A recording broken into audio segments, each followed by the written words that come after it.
بعض اوقات ہمیں محسوس نہیں ہوتا کہ ہماری عادتیں بدل رہی ہیں اور ہم اپنی روزمرہ کی زندگی کو پہلے کی طرح نہیں گزار پا رہے، اور آہستہ آہستہ زندگی کے معاملات میں ہماری دلچسپی کم ہونے لگتی ہے۔ پہلے جو کام کر کے خوشی ملتی تھی اب وہ کرنے کو دل نہیں کرتا، اور اگر کر بھی لیں تو خوشی نہیں ہوتی، اداسی دن بدن بڑھتی جاتی ہے۔ آج ہم اس ویڈیو میں اسی مسئلے پر بات کریں گے۔ ایسا انسان جس کو انزائٹی ہے کیسے سمجھے گا کہ وہ اس کا شکار ہے؟ اس کو جاننے کا بہترین طریقہ اس کی نشانیاں انسان کے اندر تلاش کرنا ہے۔ تو آج اس ویڈیو میں ہم آپ کو انزائٹی کی کچھ نشانیاں بتائیں گے۔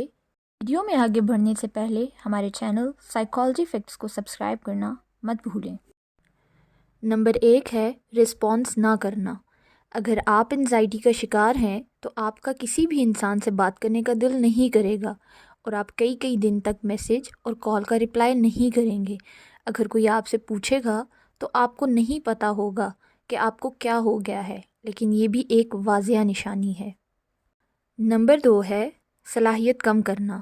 اس سے اکثر انسان کی بات کرنے کی صلاحیت کم ہو جاتی ہے اور بہت سی باتوں میں اٹک جاتا ہے، باتوں کے دوران جملے ادھورے چھوڑ دیتا ہے۔ نمبر 3 ہے سوچتے رہنا۔ اس دوران آپ اپنے دماغ کی زیادہ تر انرجی فضول سوچوں میں گزار دیتے ہیں، اور آپ کو لگتا ہے کہ دوسرے آپ کی ہر بات نوٹ کر رہے ہیں اور لوگوں سے دور رہنا شروع کر دیتے ہیں۔ آپ کو لگتا ہے کہ دوسرے آپ کی ہر حرکت کو نوٹس اور جج کرتے ہیں۔ نمبر 4 ہے نیگیٹو سوچنا۔ اپنے ماضی اور مستقبل کو لے کر برے حالات سوچنا کہ جیسے پہلے زندگی گزری ہے آگے بھی سب ویسا ہی ہوگا۔ اس سے انسان مایوسی کی طرف جاتا رہتا ہے۔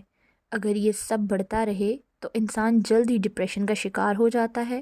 مستقبل کا خوف انسان کو حال میں ہی بہت پریشان کر دیتا ہے۔ نمبر 5 ہے غصہ کرنا۔ دماغ چونکہ ہر وقت منفی سوچ رکھتا ہے، اسی لیے ایسا انسان بات بات پر غصہ کرتا ہے، اس کے اندر چڑچڑاپن آ جاتا ہے، چھوٹی چھوٹی باتوں پر چیزیں توڑنے لگتا ہے اور چلا کر بات کرتا ہے۔ سائیکالوجی کہتی ہے جس کو بہت زیادہ غصہ آتا ہے اسے پیار اور ہمدردی کی ضرورت ہوتی ہے، تو جتنا ممکن ہو سکے ایسے انسان سے محبت سے پیش آئیں۔ نمبر 6 ہے رد کرنا۔ ایسا انسان ماضی میں کی گئی پلاننگ رد کرنے لگتا ہے اور ماضی میں کرنے والے کام آہستہ آہستہ چھوڑنا شروع کر دیتا ہے، یعنی جو کام کر کے اسے خوشی ملتی تھی اب وہ نہیں کرنا چاہتا۔ مزید اس طرح کی ویڈیوز دیکھنے کے لیے ہمارے چینل کو سبسکرائب کریں۔ برائے مہربانی اس ویڈیو کو بھی لائک اور شیئر کریں۔ شکریہ۔